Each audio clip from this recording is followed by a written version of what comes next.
Thank you. A couple of things to mention.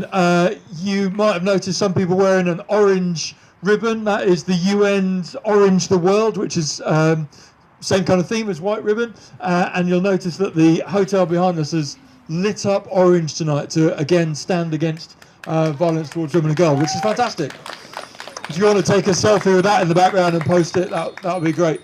Also, it sounds like Santa's here. He's not, unfortunately. It's the new campaign that's been launched today by Marie Bradburn, the cycling mayor herself, and the campaign to make women's the redways and the roadways safer for women cycling. So give you bells and tingling. That's fantastic. Amazing. In a moment we'll make the promise and spread round the roads, but first we've got two stories from some friends from MK Act who I've lost in the bright light somewhere. Here they are. Would you give them a big welcome?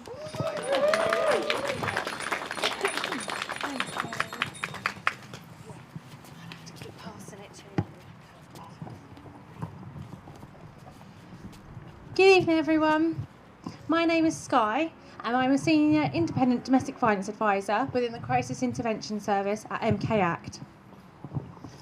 My name is Carly, and I'm a Housing Independent Domestic Violence Advisor within the Crisis Intervention Service at MK Act.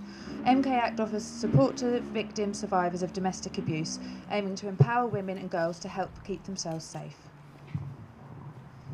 Tonight, we're going to read a poem at the end of our speech, but first we want to say why it starts with men.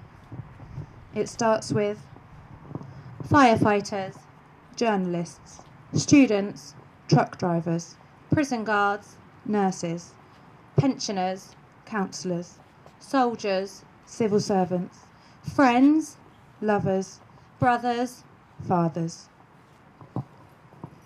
These are the professions and identities of men aged 26 to 74 who collectively chose to drug and sexually abuse Giselle Pellicott. For those who have not heard this name recently, Giselle is a victim of multiple sexual offences committed by her husband. Dominique Pellicott drugged his wife, raped her and invited strangers to rape her while she was unconscious, and filmed every single assault.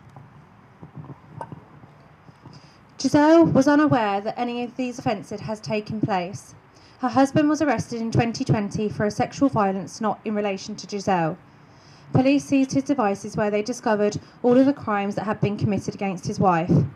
Giselle is currently going through a lengthy court case and has remained brave and inspirational to all victims and survivors. These are all normal men with normal lives, but yet, tell me again how sexual violence allegations ruin men's lives. We have to witness every single day another woman's life being affected by a man's choices. Donald Trump, R. Kelly, Conor McGregor, P. Diddy, Russell Brand, Andrew Tate. Chris Brown. The list is never ending.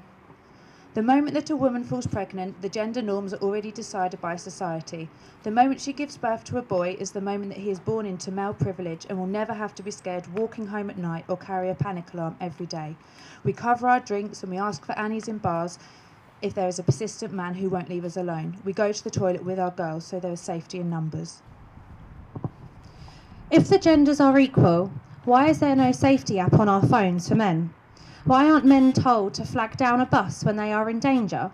Why don't men text their friends to say they are home safely?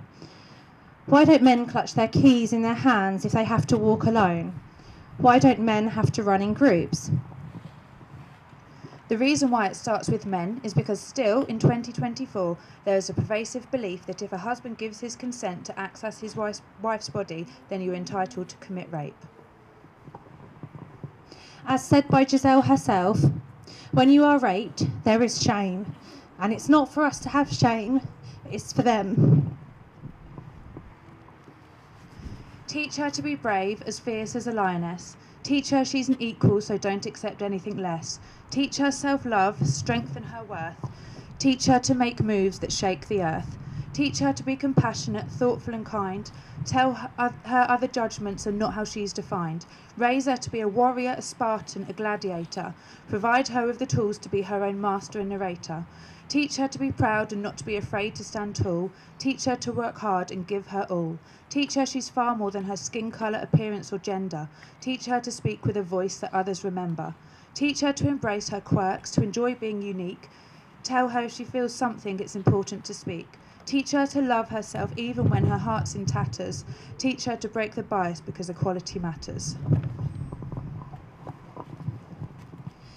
Teach him to be brave, to be gentle and kind, to speak about his emotions and say what's on his mind.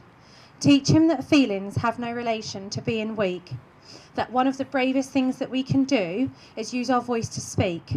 Teach him to respect women and the importance of the word no. Give him the tools that enable him to grow into a man that you can be proud of and a man that women can trust. Because protecting our daughters is essential.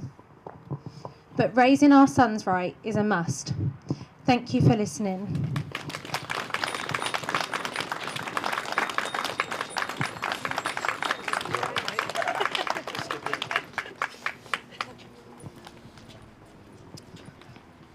Thank you. We're going to roll with the punches a little bit. I wonder if we can do something. We were going to make a pledge. It was going to be on cards, but we can't read that. So I'm going to read the pledge out, which is the white ribbon promise. If you're up for making it, would you hold your phone up with the torch on? And it'll be a little bit like a very, very small but impactful Coldplay concert.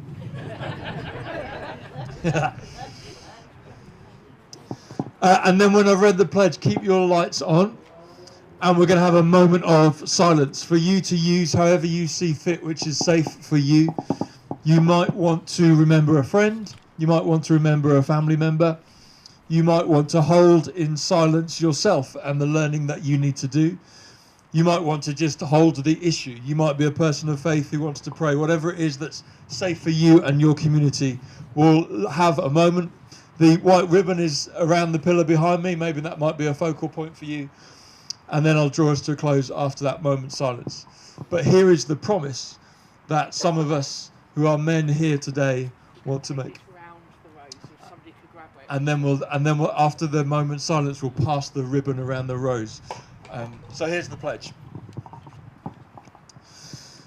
I promise never to use, excuse, or remain silent about men's violence against women.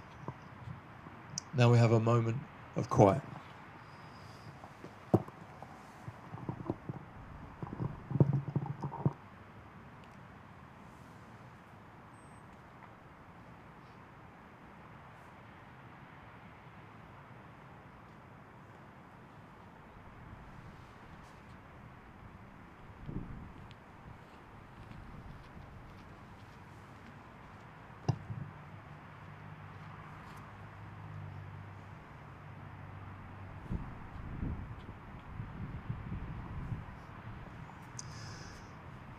Thank you so much.